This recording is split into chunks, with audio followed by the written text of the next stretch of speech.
오늘 본문의 말씀을 통하여 이런 그리스도인이 됩시다라는 주제로 말씀을 나누도록 하겠습니다. 여러분, 오늘 본문에 나오는 느헤미야는요, 바벨론의 포로로 끌려갔던 이 하가랴라는 사람의 아들로서 이 포로 이후에 태어난 그러한 사람이었습니다. 그런데 하나님의 은혜로 바벨론 제국에서 바사 제국으로 이 나라가 바뀐 이후에 바사 제국의 왕의 술 맡은 관원이라는 고위직에 오르게 됩니다. 그런데 느헤미야는 이렇게 살아갔기 때문에 이 조국에 고국에 한 번도 가본 적이 없었습니다. 가보지도 못한 조국, 아니면 거기에 어떤 혜택이나 유익을 얻은 조국이 아니라 망해서 없어졌지만, 그래도 불구하고 느헤미야는 자기 조국과 민족에 대한 애착과 사랑과 관심을 갖고 있었습니다. 그래서 그 조국의 형편을 알아보기 위해서 자기의 사촌을 고국에 보냅니다. 하지만 자기는 관원이기 때문에 왕 옆에서 왕의 시중과 왕의 희노애락을 들어줘야 했기 때문에 갈 수 없고 대신 사촌을 보냅니다. 그런데 그 사촌이 돌아와서 느헤미야에게 말하기를, 조국이 너무나도 안타까운 상황입니다. 이 전란으로 인해 모든 성읍이, 예루살렘 성읍이 불에 탔고 성벽은 무너졌고 백성들은 도탄에 빠져 있습니다. 그래서 내가 그걸 보니 너무나 안타깝고 슬펐습니다 라는 말을 듣자 느헤미야는 너무나도 가슴이 아파서 눈물을 흘리기 시작합니다. 여러분, 이처럼 우리들도요, 느헤미야와 같이 나라와 민족을 사랑할 줄 알아야 합니다. 나라와 민족의 아픔과 어려움과 문제를 위해서 눈물을 흘릴 줄 알고 기도할 줄 알고 하나님 앞에 눈물로 우리의 진정으로 부르짖어야 하는 것입니다. 왜냐하면 우리가 눈물로 부르짖을 때 하나님께서 이 나라, 이 백성을, 이 민족을 긍휼히 여겨주시기 때문입니다. 하나님께 택함받은 거룩한 사람, 구별된 사람, 성별된 사람, 하나님이 원하시는 진정한 예배자와 진정한 하나님을 믿는 선한 사람이 있을 때 하나님이 그 한 사람 때문에, 나 한 사람 때문에도 이 군산을, 이 전북을, 이 나라를 도와주시고 긍휼히 여겨주시기 때문입니다. 그래서 우리 모든 성도님들이 그렇게 조국을 위해서, 민족을 위해서, 나라를 위해서 울며 기도하는 여러분들 되시기 바랍니다. 여러분, 느헤미야는요, 그렇게 조국이 너무나 아파서 조국의 상황을 읽고 슬퍼서 눈물을 흘렸지만 그걸로 끝난 것이 아닙니다.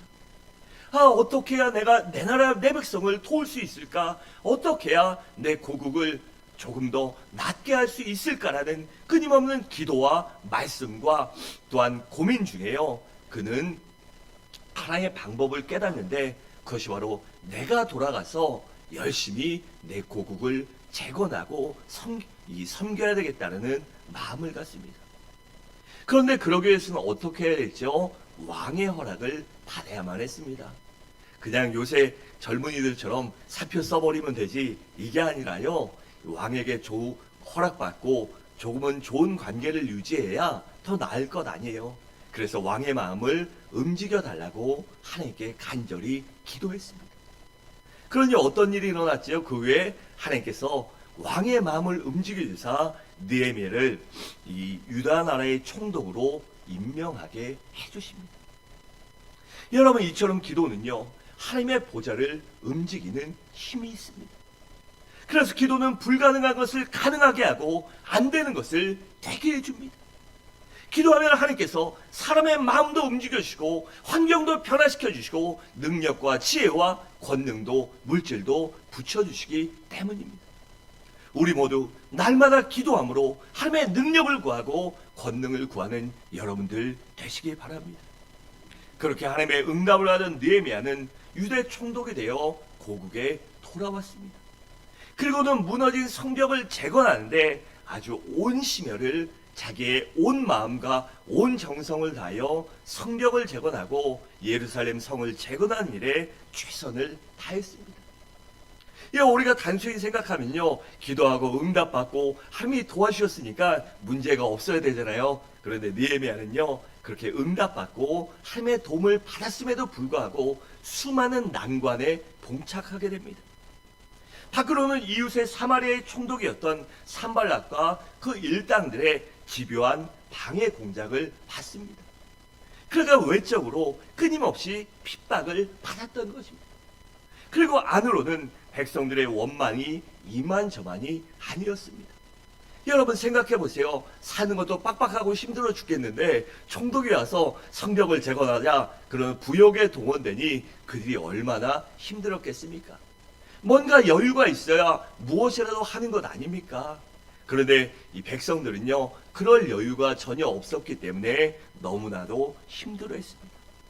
그 이유는 바로 바사 제국의 이 과도한 세금과 지도자들의 착취와 고리사채 놀이 때문이었습니다.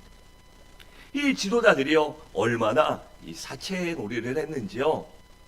이 백성들이 원금과 이자를 갚지 못하면 집도 뺏고 땅도 뺏고 전토도 뺏고요.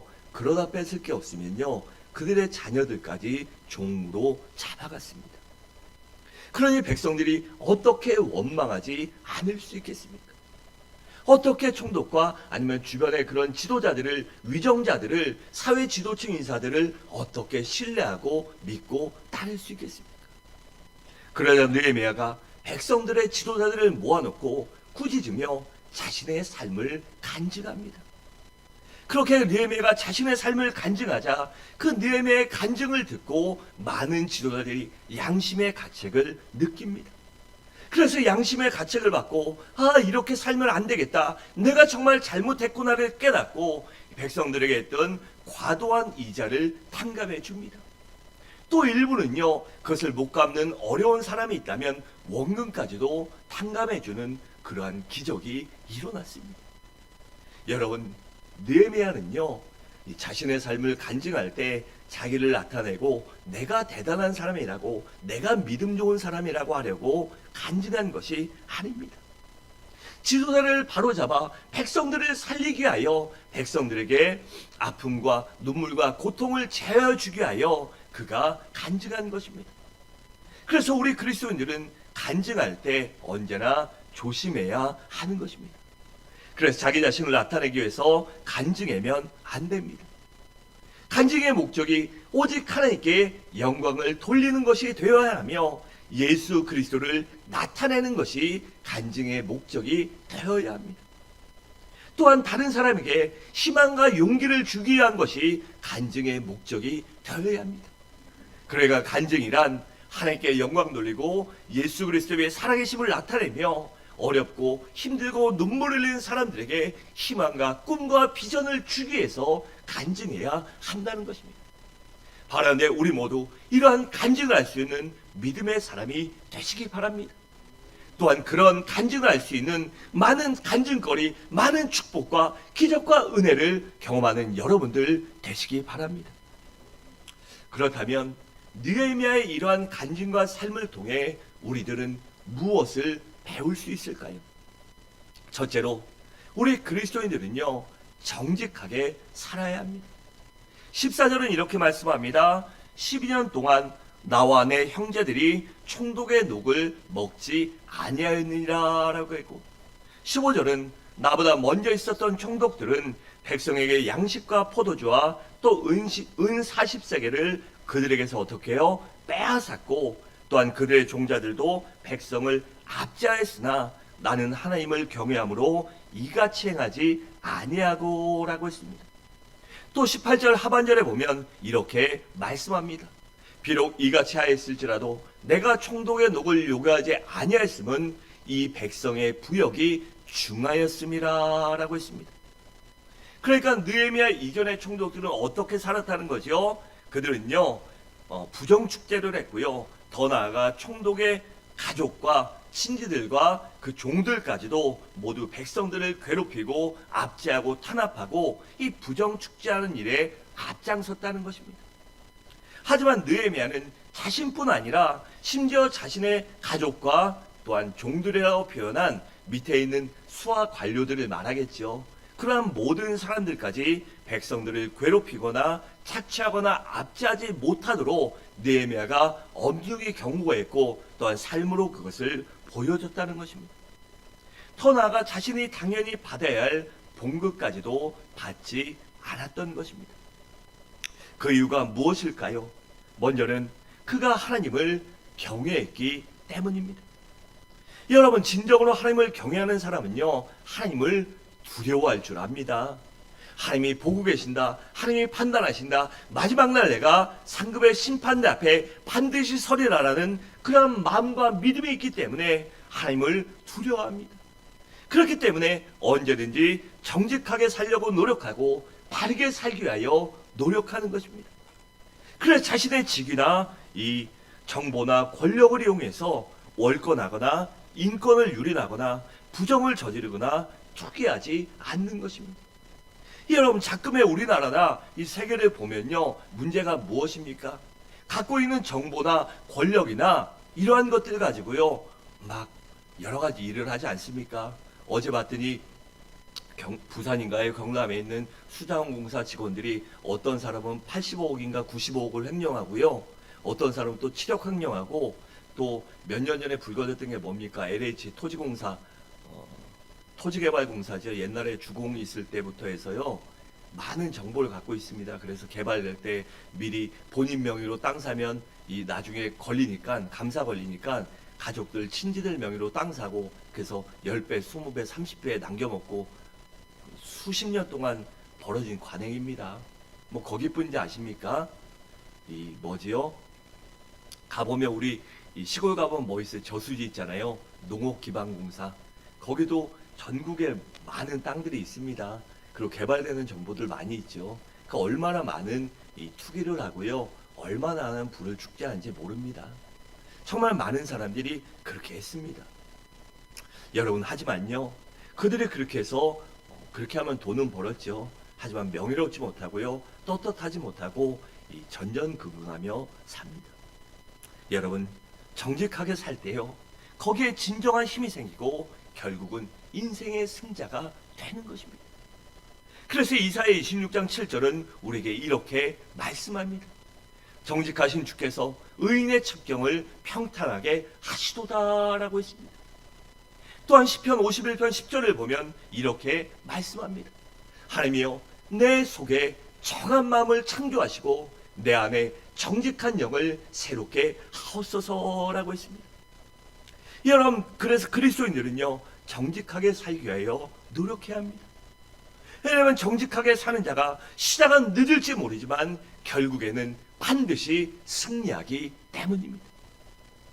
다음으로 느헤미야가 녹을 받지 않은 두 번째 이유는 바로 백성들을 사랑했기 때문입니다. 18절을 보면 이렇게 말합니다. 내가 총독의 녹을 요구하지 아니하였음은 이 백성의 부역이 중함이었더라 라고 했습니다. 그러니까 백성들의 부담을 덜어주기 위해서 느헤미야가 이 녹을, 월급을 받지 않았던 것입니다. 여러분, 느헤미야는요, 이렇게 백성들을 사랑했습니다.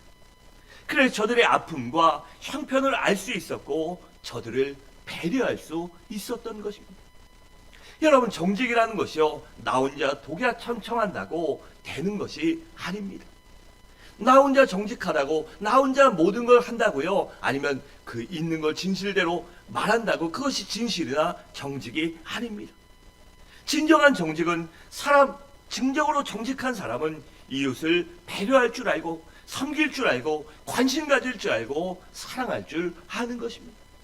그럴 때로는 이웃의 허물을 덮어주는 것, 그것도요, 이 정직이고 올바른 믿음의 삶이 되는 것입니다. 바라는데 우리 모두 이렇게 이웃을 사랑하며 섬기며 배려하며 그 사랑할 줄 아는 믿음의 사람, 정직한 사람이 되시기 바랍니다.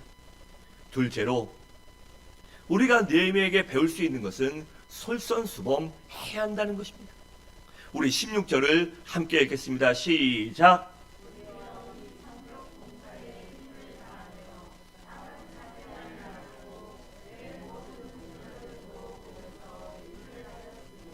아멘.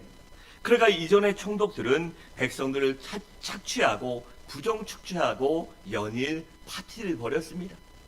그런데 그 파티와 잔치를 여는 비용까지요, 백성들에게서 뺏어갔다는 것입니다.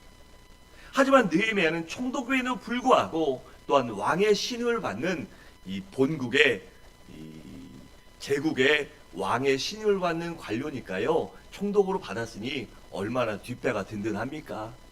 그런데 그는 절대 그러지 않고 그럼에도 불구하고 성벽을 재건하는 일에 두 팔, 양팔 걷어붙이고 앞장서서 일을 했습니다. 또한 자기뿐만 아니라 자기의 종들까지도 부하들까지도 성을 재건하는 일에 열심을 품고 열심히 일하도록 그렇게 독려했던 것입니다. 그러니까 느헤미야는요 솔선수범하는 지도자였던 것입니다. 그래서 여러분 우리 그리스도인들은요 매사에 솔선수범할 줄 알아야 합니다. 부모님들은 가정에서 솔선수범해야 어떻게 해요? 자녀들이 본받고요 가정이 행복해지는 것입니다. 학교에선 선생님들이 솔선수범해야요 학생들이 본받고 잘 자라나는 것입니다. 또한 직장에서는 윗사람이 솔선수범해야 이 부하 직원들이요 또한 따라서 같이 하고요 존경받을 수 있는 것입니다. 또한 교회에서는 지도자들이 솔선수범해야 성도들에게 존경받고 신뢰받을 수 있는 것입니다. 그래야 교회가 부흥될 수 있는 것입니다. 여러분 과거의 리더, 지도자는 어떠한 이미지였습니까? 딱 따르라 이러고 손 들고 소리 지르고 막 그런 지도자였잖아요. 그런데 지금은요 그런 지도자가 안 통합니다. 왜냐면 사람들이 다 아니까요. 지금 많이 배웠고 많이 정보가 열려있기 때문에요. 그런 지도자 별로 좋아하지 않습니다. 지금은 어떤 지도자를 좋아하는지 아십니까? 또 어때야 일이 되는지 아십니까? 앞에 나가세요. 두 팔 걷어붙이고 함께 일하는 지도자를 좋아합니다.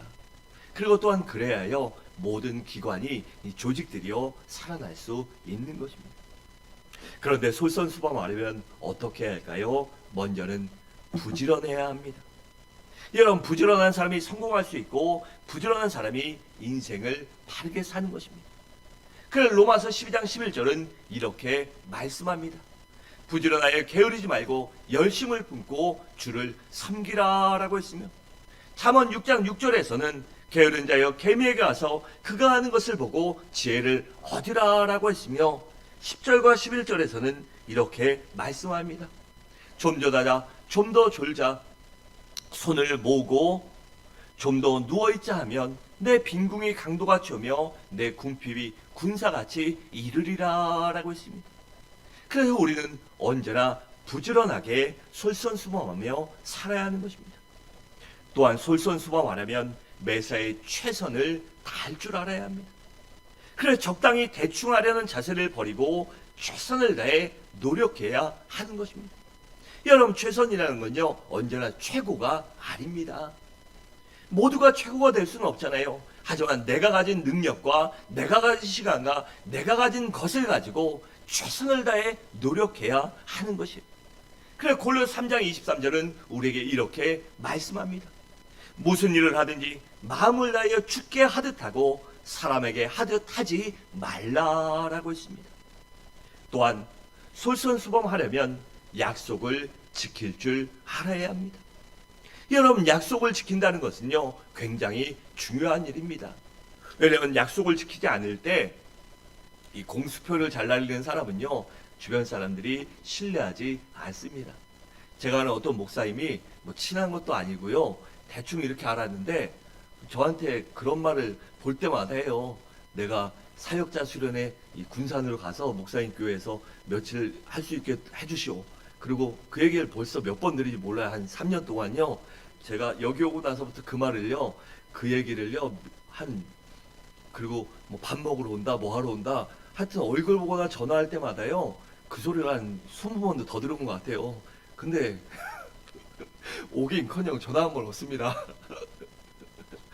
근데 그분 항상 그런다고 하더라고요. 뭐 성도인들이든 사역자들한테 밥 먹자, 밥 한 번 먹자. 근데 진짜 밥 먹은 적은 한 번도 없다고 그래요. 그래서 다들 신뢰하지 않는다고 하더라고요. 여러분 지도자는요, 또 성도들은요, 그래서 약속을 잘 지킬 줄 알아야 합니다. 그래 그 약속을 밥 한 번 먹자. 우리나라 사람은 인사인데요. 인사치레가 아니라 진짜 밥 한 번 먹자면 먹어야 됩니다. 그래서 날짜도 잡아야 되고요. 시간도 정해야 되고 합니다. 그래서 우리들은요. 그렇게 모든 약속을 신실히 지킬 때 바로 우리의 삶 가운데 영향력이 있고요. 우리가 주변 사람들에게 인정받을 수 있기 때문입니다. 셋째로, 우리 그리스도인들은 다른 사람을 섬길 줄 알아야 합니다. 우리 17절과 18절을 함께 읽겠습니다. 시작.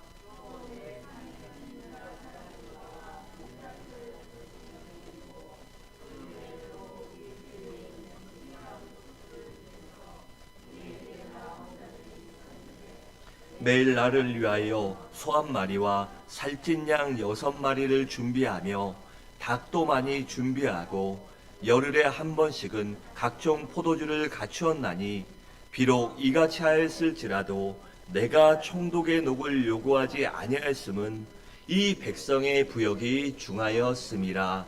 아멘. 여러분, 느헤미야는요 12년 동안 총독으로 제일 많은 기간 동안 그의 집에 손님이 끊이지 않았습니다. 매일같이 150명 이상이 그의 집에서 식사했습니다. 그러니 식재료가요 얼마나 많이 들어갔겠습니까? 매일 10명만 손님을 치르는 것도요 힘든 일입니다. 그렇잖아요. 제가 신방 다녀보면요 얼마나 이 대신방 때 하면 성도인들이 얼마나 집에 가면 딱 압니다. 얼마나 열심히 했는지. 정말 그 액자 위에까지 먼지가 하나도 없어요. 보통 집 가면 액자 위에는 다 먼지 있습니다. 그리고 보면 알잖아요. 반듯반듯하게 닦아 놓습니다. 그리고 얼마나 맛있는 거 많이 준비하시는지 정말 미안할 정도로 해요. 그런데 여러분, 매일 150명이 밥 먹었다니요 얼마나 힘들었겠어요. 식재료도 많이 들고 얼마나 귀찮고 번거로운 일이 많았겠습니까? 또 얼마나 많은 비용이 들었겠습니까? 그런데 느헤미야는요 놀랍게도 기쁨으로 그 모든 사람을 섬겼다는 것입니다. 사람이니까 때로는요 힘들고 피곤할 때도 있었겠지만 그럼에도 불구하고 섬길 수 있는 것이 은혜다, 이것이 축복이라는 마음으로 기쁨으로 섬겼습니다. 더 나아가 그 비용을요 봉급을받아 아니면 이 법인카드, 요새 말하는 법카로 사용한 것이 아니라요 느헤미야는 자신이 갖고 있던 물질로 순전히 자신의 사비로 그 모든 것들을 조달했다는 것입니다. 여러분, 사실 이러한 일이요 쉬운 일이 아닙니다. 여러분, 세상에 자기 돈 안 아까운 사람이 어디 있겠습니까? 다 자기 돈은 아깝습니다. 그렇다면 느헤미야는요 그 많은 돈들을 어떻게 조달했을까요?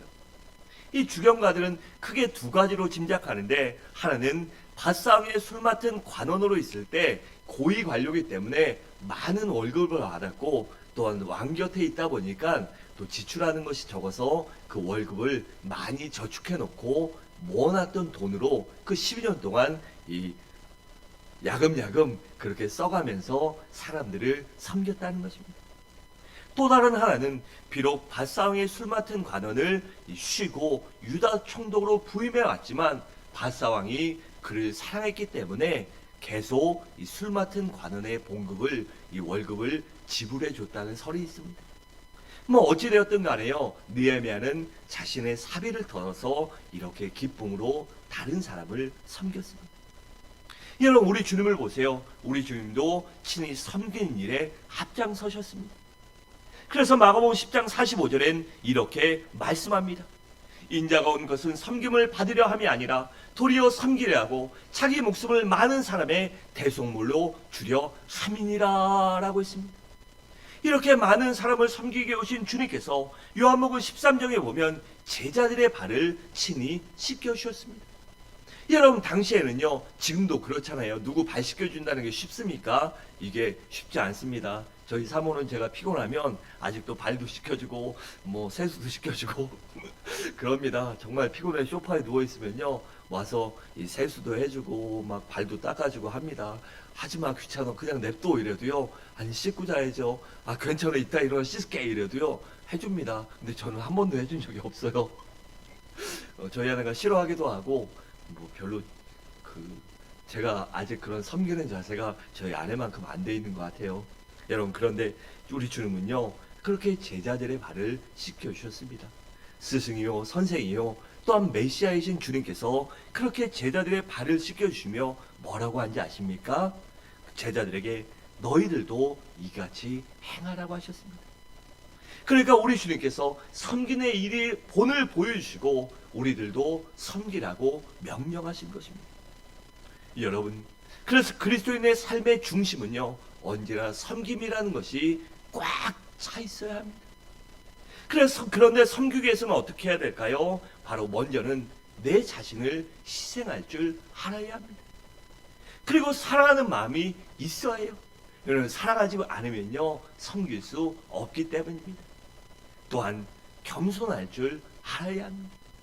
그리고 이웃을 배려할 줄 알아야 섬길 수 있기 때문입니다. 또한 우리가 섬기려면요, 마음껏 섬기기 위해서는 우리에게 시간이 있어야 하고요, 건강이 있어야 하고, 재능이 있어야 하고, 물질도 있어야 합니다. 그래서 우리는 섬기기 위해서 하나님 앞에 이러한 모든 것들을 구해야 하는 것입니다. 내가 잘 되는 것도, 내 자손들이 잘 되는 것도, 내가 건강한 것도, 물질의 부와 명예와 권력을 얻는 것도 모조리 하나님과 이웃을 섬기기 위해 우리가 구해야 하는 것입니다. 그래야 하나님이 주시고, 또한 그렇게 섬기고 베풀 때, 사용할 때 그 모든 것들이 우리에게 독이 아닌 약이 되고 축복이 되기 때문입니다. 마지막으로 가장 중요한 것은 바로 하나님의 은혜를 구해야 합니다. 19절은 이렇게 말씀합니다. 내 하나님이여, 내가 이 백성을 위하여 행한 모든 일을 기억하사 어떻게 해요? 내게 은혜를 베푸시옵소서라고 했습니다. 여러분, 하나님의 은혜가 임해야죠, 이렇게 살 수 있기 때문입니다. 여러분, 하나님의 은혜가 임해야 우리가 정직하게 살 수 있습니다. 그리고 하나님의 은혜가 임해야 우리가 솔선수범하는 그러한 본이 되는 삶을 살아갈 수 있어요. 또한 하나님의 은혜가 임해야만 우리가 이웃을 섬길 수 있는 복된 삶을 살아갈 수 있는 것입니다. 왜냐하면 하나님의 은혜가 임해야만 우리에게 그런 마음이 생기기 때문입니다. 또한 하나님의 은혜가 임해야만 우리에게 그런 비전과 꿈이 생기기 때문입니다. 내가 이웃과 하나님을 섬기기에, 내가 세상을 섬기기에, 죽어가는 영혼들을 섬기기에 하나님, 내게 물질도 필요하고, 힘도 필요하고, 지혜도 필요하고, 건강도 필요하고, 내 자녀와 내 가정이, 내 사업이 잘 돼야 함을, 그러한 꿈을 갖고 달려갈 수 있기 때문입니다. 또한 하나님의 은혜가 임해야 그런 능력이 생기고, 또한 그런 실력도 쌓아갈 수 있기 때문입니다. 여러분, 그래서 하나님의 은혜는 우리 삶의 모든 영역에 반드시 필요합니다. 제가 요리는 잘 못하는데요, 안 하죠. 그런데 예전에 깨달은 사실 뭔지 아십니까? 달달한 팥죽하고요, 아이스크림 만들고 하는데도 꼭 뭐 넣는지 아십니까? 네? 뭐 넣죠? 소금 넣습니다. 소금. 모든 음식엔요, 소금이 조금씩 들어갑니다. 왜냐하면 그것이 들어가야 맛을 내고요, 그것이 음식답게 간이 맞고 먹을 수 있기 때문입니다. 이 빵 만들 때도 소금 넣는다는 사실을 듣고요, 깜짝 놀랐습니다. 달짝지근한데 소금 맛 하나도 안 나는데 다 음식에 들어갑니다. 여러분, 이처럼 은혜는요, 우리 삶에 알게 모르게 모든 영역에 반드시 필요한 것입니다. 여러분, 하나님의 은혜가 없으면 우리 삶이 이 그리스도인의 맛을 내지 못하고, 또한 기쁨과 감사할 수 없기 때문입니다. 여러분, 그래서 하나님의 은혜가 우리 삶에 넘치면요, 우리에게 임하면 우리가 평안해질 수 있습니다. 또한 하나님의 은혜가 임하면요, 우리의 표정도 밝아집니다. 여러분, 은혜가 받지 못하면요, 삶이 힘들고 죽겠는데, 지치고 힘든데 어떻게 웃을 수 있겠어요? 그런데 하나님의 은혜가 임하면요, 그 모든 상황도 감사하게 됩니다. 또한 하나님의 은혜가 임하면 그 모든 것들도 이 또한 지나가니라 하나님이 반드시 합력하여 선을 이루어질 것을 믿기 때문에 우리의 표정도 밝아지는 것입니다. 또한 하나님의 은혜가 넘치면 그러면 우리 삶에 생기도 넘치게 됩니다. 하나님이 도와주신다, 함께 하신다는 믿음이 있는데요, 왜 삶이 기쁘고 감사하지 않겠습니까? 또한 우리의 가슴도 따뜻해지고요, 우리가 열정과 비전과 꿈을 향해 달려갈 수 있는 사람으로 변화되게 되는 것입니다. 그래서 우리 성도에게는요, 하나님의 은혜보다 더 좋은 것은 존재하지 않습니다.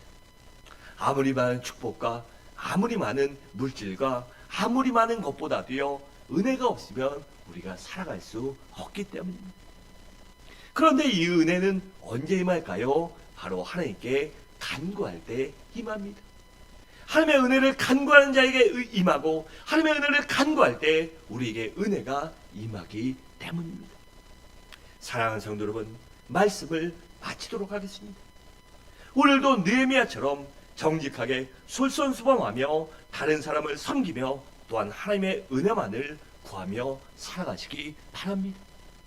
그래야 그리스도인답게 아름답게 살아가며 진정한 리더십을 나타내며 또한 주변 사람들에게 선한 영향을 끼치며 세우며 덕을 끼치는 복된 삶을 살아가는 우리 모든 성도님들 되시기를 우리 주님의 이름으로 간절히 축원합니다.